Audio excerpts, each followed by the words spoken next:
The House on Winder Street, Part 1. Mason had flipped countless houses, but none felt like this one. The Winder Street property was infamous among locals for strange disappearances and unexplained noises.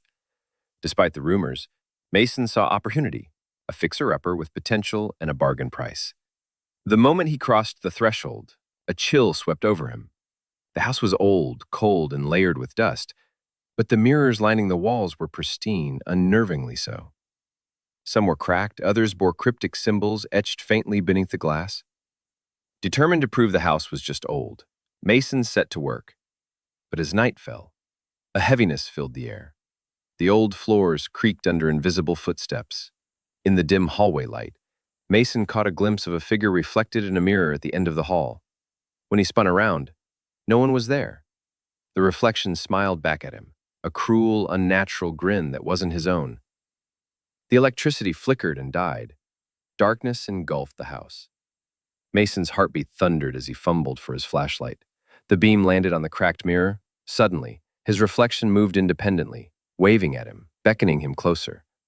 Fear rooted him in place. Without warning, the mirror shattered. Glass sprang across the floor.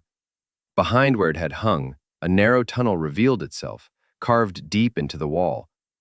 The cold air drifting from within smelled faintly of earth and decay.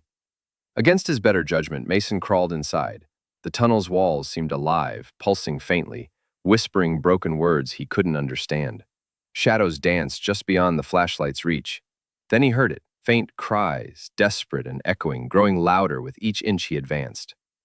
At the tunnel's end, a door stood ajar, revealing a room filled with photographs.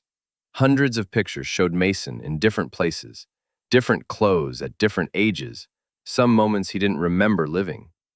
A mirror in the center rippled like water and reflected a smiling Mason waving, a smile that twisted and stretched until it became a monstrous grin.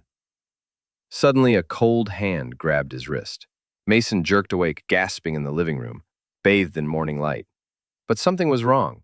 His phone showed 3 days had passed since he'd entered the house, and from the corner of the room, the shattered mirror's shards rearranged themselves, forming words, "Stay forever."